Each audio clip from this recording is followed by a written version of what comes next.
I've actually watched John Pallotta transform students from beginners to pretty much professional actors. Nothing is promised. He just goes in there and get 100%, and I can see the transition. A lot of these cast members went on, and they're still cast members, but went on to pretty good projects out there. As a matter of fact, I have a few of them in my projects because, like I said, I've seen the transitions. I see what John Pallotta gives. I see what he does, and it's just amazing work to be actually working alongside him. It has had a absolute phenomenal effect on my personal career in terms of I unquestionably know when I step in front of a camera, based on what I learned in John's class, I know what I'm doing. John is absolutely fantastic. Knowing that, even more importantly, that you can take direction and know that if you're going one way and somebody says flip it completely around and you can connect to that, it's gold. And that's what John does. That's the whisperer part that John does so well. He's been, I can't tell you how much I admire him and respect him. He teaches in New York, DC, Chicago, Boston. He's going international now. He's going to be teaching for Bollywood. He's going to be in Ghana. I hear he's going to be in Puerto Rico. I kind of want to go. I speak Spanish. I'm from Puerto Rico. I'm just saying. And without further ado, we have the man of the hour, New York City master teacher John Pallotta, the actor whisperer. Thank you. How are you? Lovely, thank you. Well, it's a pleasure to be here. Thank you, Jerry. Thank you, everybody. Thanks for coming. I have to say, it's an honor to have the acting coach of the stars, because you have coached Emmy Award winning and nominated and Academy Award winning and nominated actors. Well, you know, the thing is, if you live in New York, as I do, chances are you're going to, and you teach, you're going to cross paths with Emmy Award winners, Golden Globe. My own sister's an Academy Award nominee for a movie called My Architect. But you're going to. I mean, the thing is, this is a very competitive field, and you as actors have to be on top of your game, and me as an acting teacher. I'm also an actor and a playwright and screenwriter. I have to be on top of my game. So if you do something that's a little bit different and your people are succeeding, they will come, they will call. But I'm fortunate enough to coach some celebrities here in New York and Chicago, and I also have corporate contracts and government contracts, and I coach some heavy hitters, which I'm very happy. Tell me, why do they call you the actor whisperer? I don't know. I mean, I don't. When I studied with Lee Strasberg, he believed that it wasn't about acting, it was about the human condition. The problem with everybody is they spend a lot of money on acting lessons, where you should spend money on learning about yourself. You know, and I think Lee believed that, and in my own words, in my book, I mean, he had his own philosophy, but my own philosophy, which I believe based on his, that acting is a state of mind. It is about innocence, imagination, and vulnerability.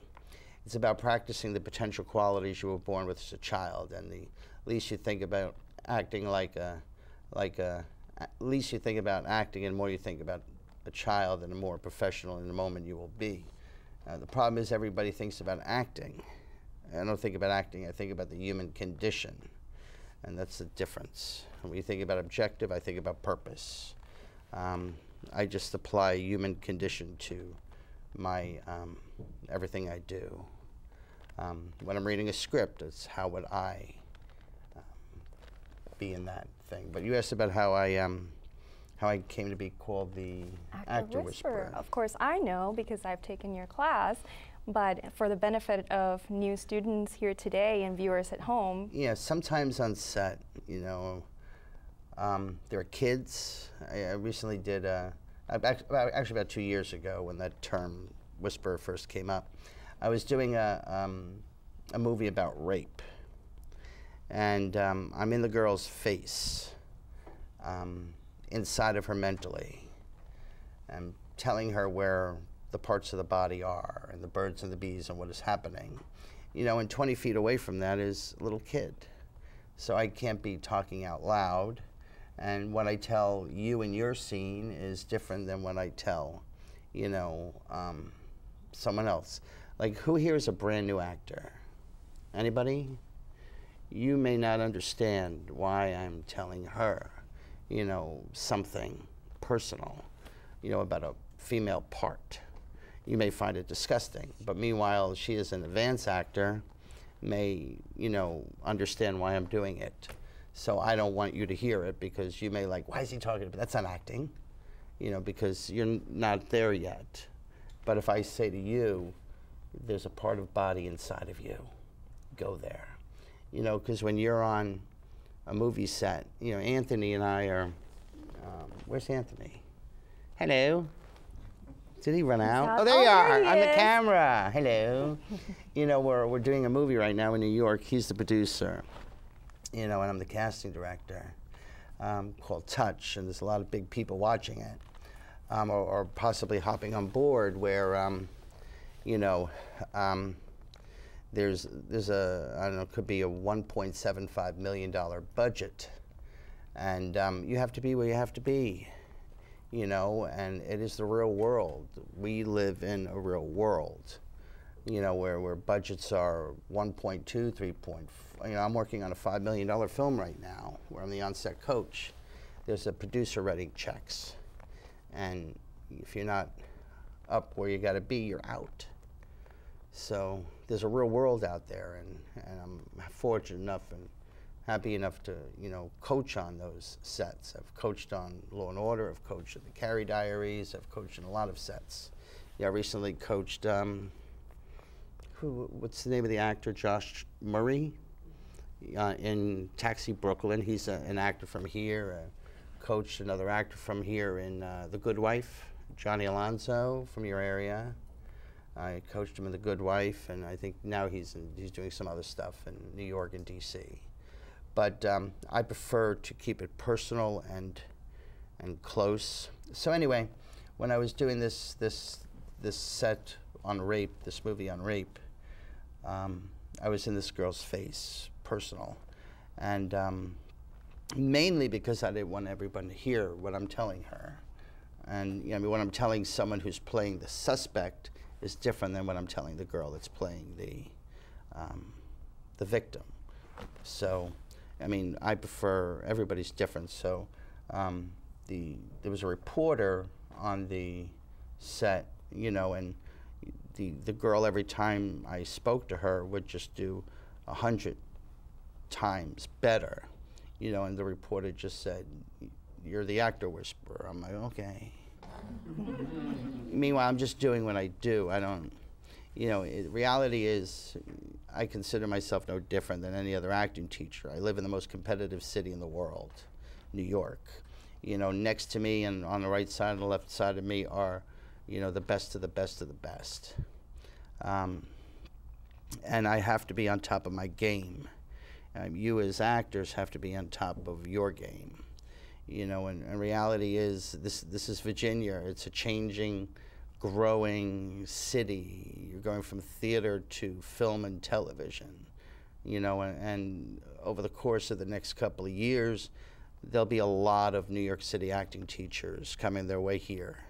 I'm the first one to step foot and plant myself in this city. Get on the train, have a drink, and fall asleep. And wake up in DC. I'm serious, I'm not gonna lie to you. Anyway, you know, and then you have Tom Todoroff, another brilliant master teacher. You got Jen Lederer, brilliant master teacher. They're all gonna find their way here because these are the best of the best. You know, in New York, you have 1 million actors. In DC, Virginia, the whole this is part of the DMV area.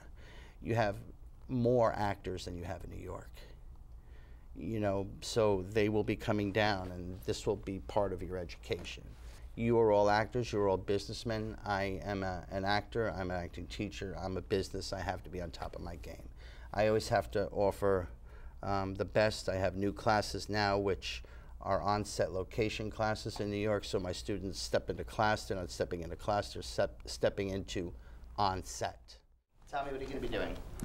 Tonight, I think I want to go back and deal with a piece that is very close to my heart. The name of the piece is called Fitting In. Okay, this is something you've done before for me? Yes. What is happening here? Okay, so what is happening is this woman is struggling with fitting into society. She doesn't know where her place is. Okay. And so there's a bunch of confusion and conflict that she's dealing with. I mean, she just wants to fit in. To some extent to another, I mean, you're a woman in your 20s. You know, we all want to fit in.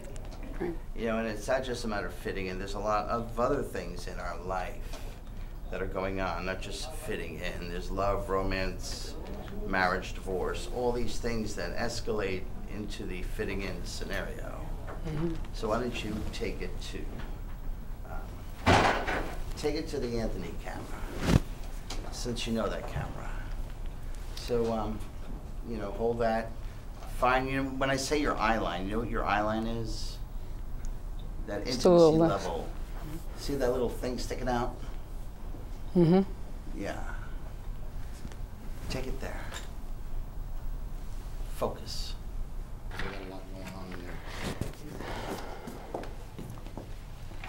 That's her. Hit by a car, dead. Can I have you hold her? Mm-hmm. Everything you've got. You're walking into a funeral parlor. She's there. Everything you've got. Now, go. I have tried She's not so back. hard to fit in. I've tried everything. Don't let them close that coffin. Don't let them close that coffin. I've tried to change. Daughter. I changed my tongue. I changed the color of my hair. I changed the color of my skin. I would just to fit in. I'm so tired. I'm tired. Go. Don't let them go after her. Go after her. I'm so tired. Love, I'm sitting on the outside. Stop. It's happening here. But can I tell you something? If the casting directors were going to cast you for your lips alone and your mouth, fine. But they're looking at the entire instrument as an actor. The problem with most actors is they just act from here. They're not going to cast just your face. The whole body has to go towards that. Your whole body has got to be acting. That's the problem why actors don't get cast. Because they think they like my headshot. No. They want to see that whole body go towards what I told you. The whole body must be acting. Can you now do the whole thing over again, but everything? You're standing like this. Would you stand like this to what I told you? I only say this because there are, you know how many phone calls I got today? People wanted to go up. You're going up in front of $3 million. 3 million people. Nail it, please.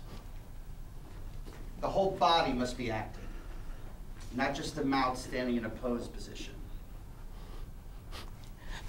I have tried so hard to fit in. I tried everything. I changed my walk. I corrected my talk. I changed the color of my hair. I changed the color of my eyes. I changed the color of my skin. I wanted just to fit in. I'm so tired. I'm tired of being on the outside. I'm pegged. I'm labeled. And I'm sent out into the world to do what? All right, now, have the camera, this one. Without these two guys here, that same emotion, intensity, and drop the theater. I'll hold on to this. Good. On set, you wouldn't be holding the shit. Neither would I.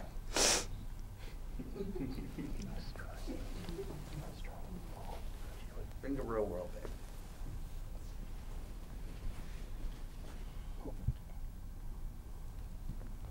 What I told you. Remember, the camera's close up. It's probably this up here. So you can't go like this. You can't go like this. You can't go like this. That was real before, but now there's cinematic realism, which is this.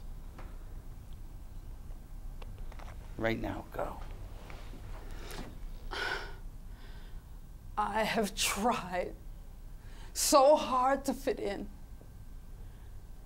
I've tried everything. Your mark is there. I've changed my walk. I corrected my talk. I changed the color of my hair. All right. I changed the color of my skin. I win. All right. Only because we only have 40 minutes.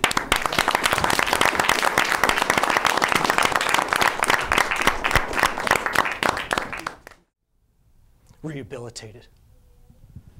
I don't even know what that means, but I know what you think it means. It's just a made-up word, a politician's word, so you can wear your suits and your ties and have a job. Come on, what is it you really want to know?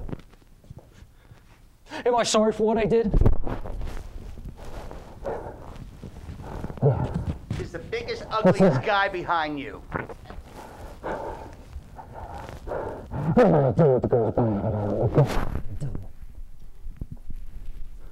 But not because I'm in here, and not because you think I should.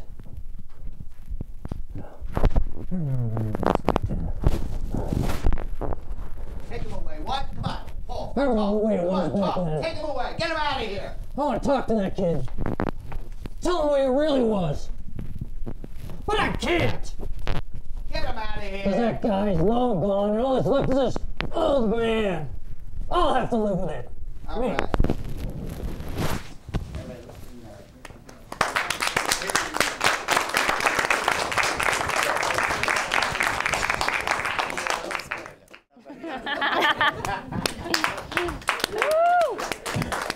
All right. Is there anyone in this room you hate? Do you want me to just pick somebody random? Pick Because I someone you like hate. everybody. Yeah, Somebody pick that I him. hate. Sure. I don't think you like him. Sure. Okay. All right.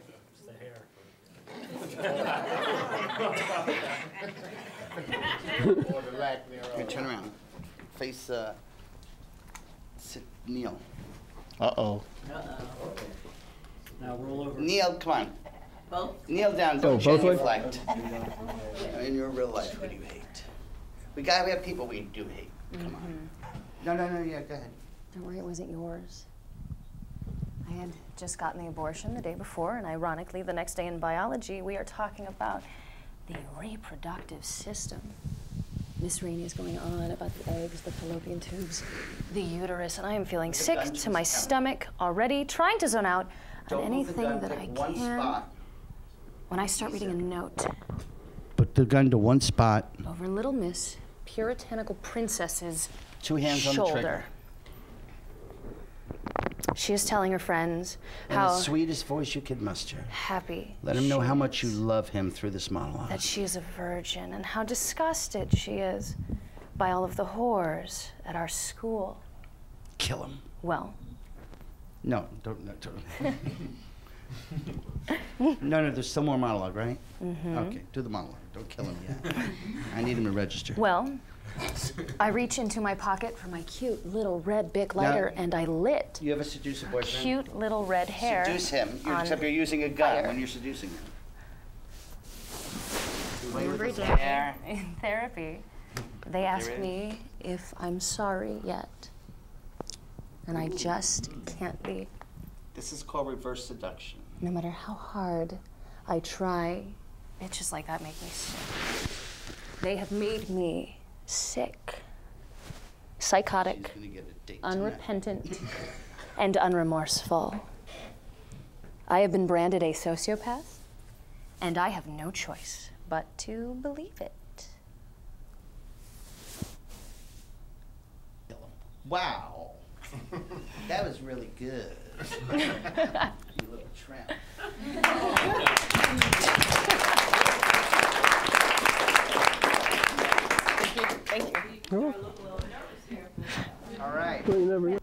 What are you doing?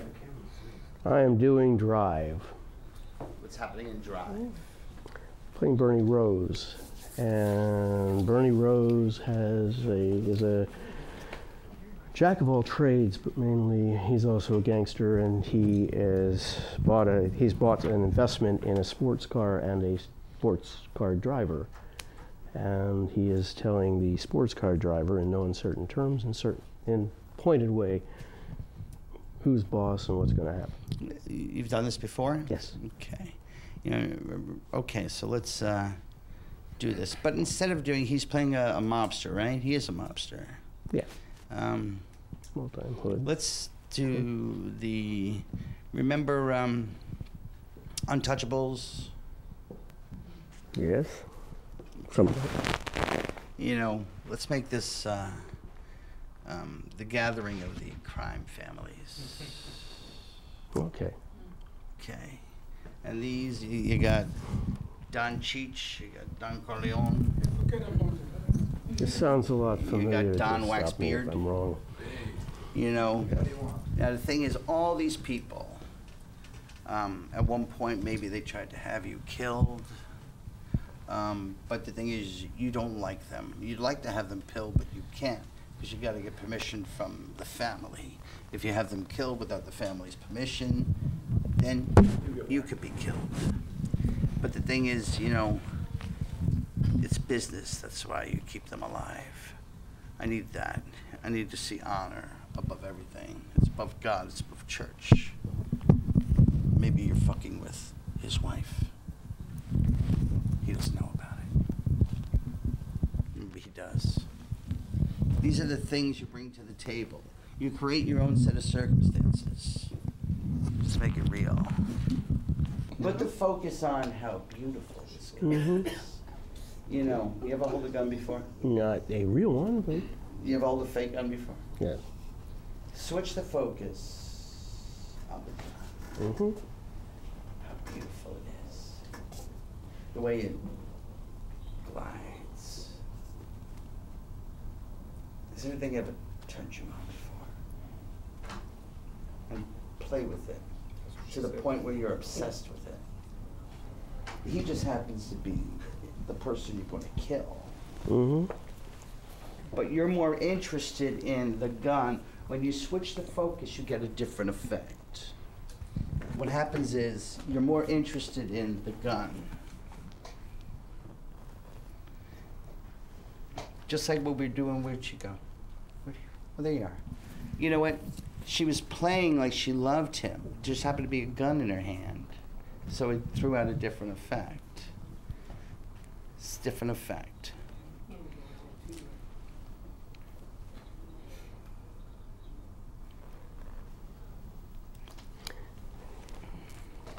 Shannon ever tell you how we met? Some people are so turned on by guns and fights. He's just someone you're going to kill in a little bit. Maybe aim it. Deliver the monologue.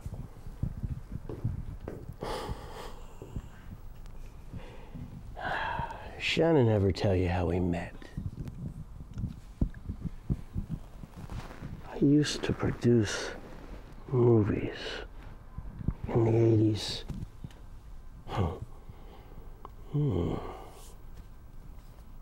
Action kind of films. Sexy stuff. One critic called them European. I thought they were shit. Anyway, he arranged all the cars.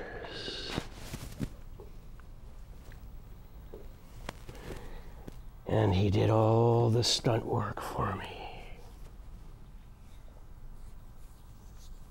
I liked him. I liked having him around. Although he overcharged the shit out of me.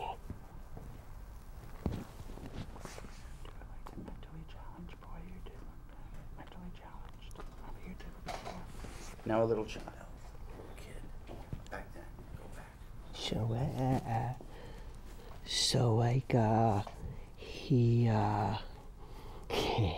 His next business venture was with some of Nino's friends. Well, they didn't take to the overcharging bit. They broke his pelvis. I'm only telling you this because he's got a lot invested in you. So do I.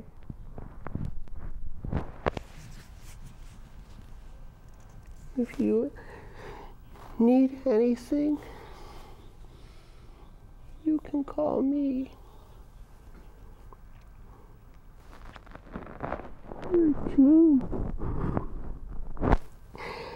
Oh, I'm really excited.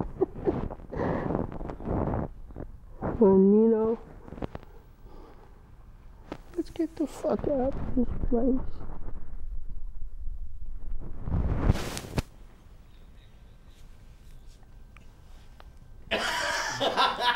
All right. All right.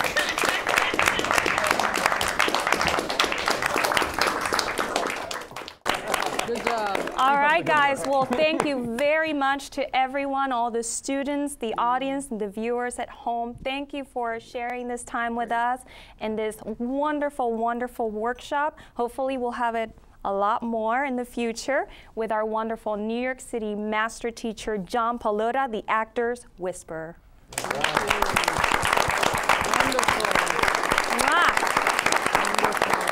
Oh, you're not. I'll get jealous. Sorry. Thanks, guys. Thanks for coming. Thank you. Thank you. All right. Thank you very much. Good night, everybody. Good night. Wish you all- I saw green.